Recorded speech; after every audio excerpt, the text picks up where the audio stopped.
Good to have you on SpaceX Daily, episode 33. I'm Patrick in Vancouver. Today is July 15th, 2026. Plenty moving across Starship, Falcon, and Starlink today. Starship Flight 13's planned debut of V3 satellites will test whether the vehicle can deliver operational payloads while advancing rapid reuse goals. Flight 13 will carry the first operational Starlink V3 satellites, shifting the test campaign from pure vehicle validation toward payload deployment. The mission continues Starship's progression toward orbital refueling demonstrations required for higher energy trajectories. Earlier flights established the baseline for booster and ship performance. This one adds real satellite hardware. Observers will track whether the new satellites survive the higher energy ascent profile. Starship last appeared in coverage on July 14 with the FAA clearance for the next integrated test. This flight moves the open question of payload integration one step forward. Starbase teams are preparing ship and booster hardware for the next integrated test flight. Ground systems and propellant loads are being readied ahead of the planned window. The test follows completion of the prior mishap investigation and incorporates lessons on vehicle control. Range and FAA final checks remain the immediate gating items. This continues the post-investigation arc established after the July 14 clearance. From the Falcon side, the Space Development Agency's Tranche 1 Transport Layer E mission is scheduled for a Falcon 9 liftoff from Vandenberg SLC-4E on July 16. Booster B1103 will attempt its fourth flight and land on OCISLY. The launch marks the 705th SpaceX mission overall and the 86th this year. Success requires precise orbital insertion of the SDA spacecraft. Watch for post-flight confirmation of the 190th consecutive SpaceX launch success. The 2-day, 19-hour pad turnaround at SLC-4E continues the cadence tracked since the prior Vandenberg flight. As SpaceX users are tracking live updates for the SDA Tranche 1 Transport Layer E mission, including booster B1103's fourth flight and OCISLY landing. Observers note the 2-day, 19-hour pad turnaround at SLC-4E as a data point on Vandenberg cadence. Discussion threads highlight the 45th launch from the pad this year and the 212th OCISLY landing target. Future Starship vehicles will no longer use explosive termination systems that destroy the vehicle on command. The change reflects the program's shift toward controlled flight termination and eventual recovery hardware. Earlier test articles relied on the simpler destructive method to stay within range safety envelopes. Removing the system reduces mass and complexity while requiring new termination logic that preserves vehicle integrity for reuse. The update aligns with the ongoing arc toward booster catch and ship return that has been central since the last Starship segment. A Falcon 9 lifted off from Florida and placed another batch of Starlink satellites into their target orbits. The mission used a flight-proven first stage, continuing the booster reuse cadence that has driven launch economics. Payload deployment occurred after second stage separation and fairing jettison. The flight adds to the constellation's growth in low Earth orbit. Falcon 9 reuse counts have climbed steadily since the 600th flight-proven booster launch covered yesterday. A Falcon 9 is manifested to carry DARPA's satellite servicing demonstration on July 21. The mission will test on-orbit repair techniques using a dedicated servicing spacecraft. This adds a national security payload to the Falcon manifest outside the Starlink and SDA cadence. Range and vehicle availability will determine whether the date holds. The July 21 slot follows the pattern of Starshield adjacent contracts tracked in recent weeks.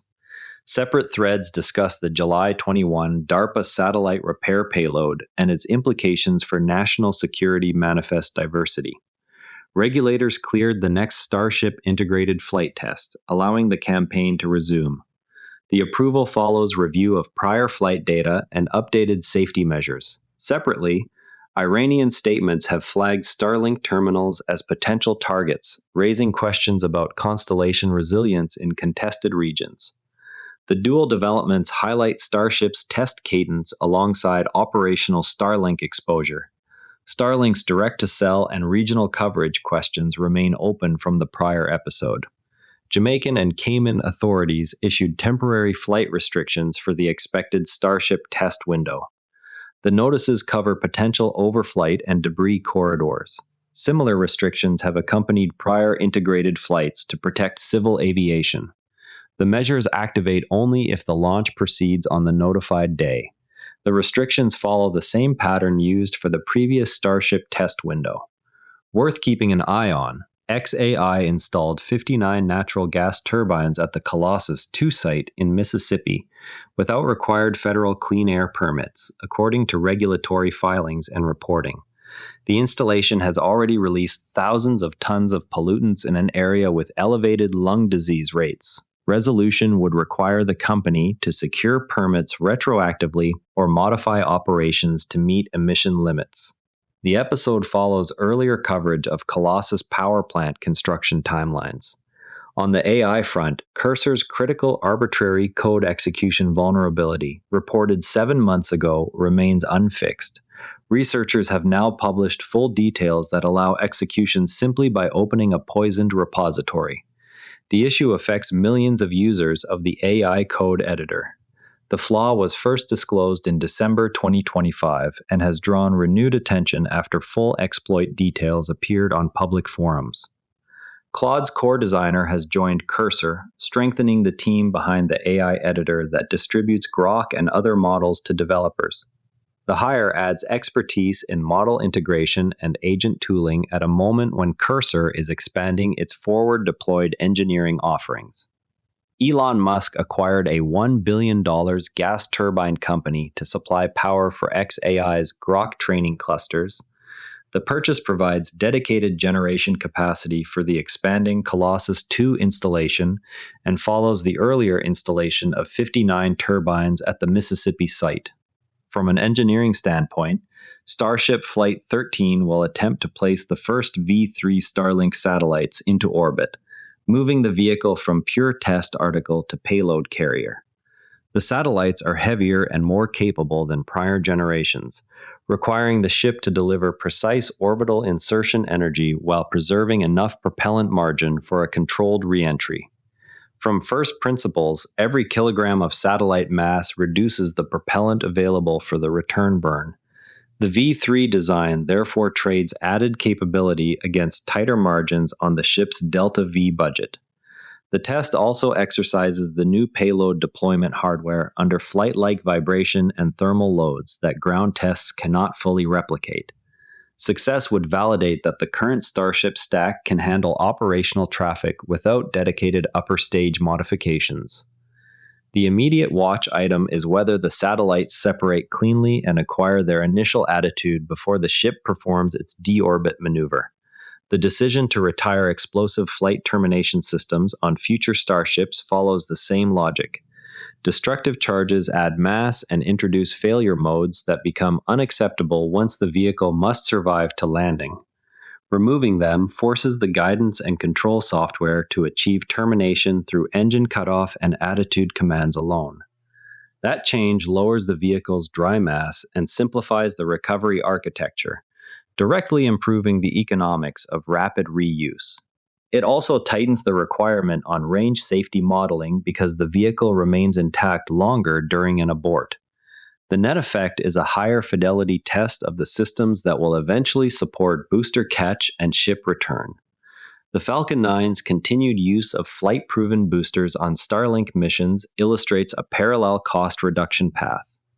Each reuse cycle amortizes the original manufacturing cost across more flights, shrinking the effective per kilogram expense toward the raw material floor of the vehicle. The 600th flight-proven booster launch already demonstrated that the structural and thermal margins support dozens of cycles. Before we go, watch for the July 21 DARPA servicing demo and the Starship Flight 13 window that follows the new airspace notices. That's your SpaceX news for today. SPCX is trading at $136.08, down 0.7%. If the show saves you time, a rating or review on Apple Podcasts or Spotify genuinely helps new listeners find it. I'm Patrick in Vancouver. Thanks for listening. See you tomorrow. And before you go, this show is part of the NARA Network, a family of daily podcasts on tech, science, and markets, each one a short, sharp briefing you can finish on the commute. If today earned its place in your feed, here's your next listen. Models and Agents, your daily briefing on AI models and agents. Find every show free at naranetwork.com. The Do Positive Pod is the club for people who do something about it. Episodes and the dispatch wall at naranetwork.com/thedppod. This episode used AI voice synthesis of my voice. Editorial selection and analysis are my own.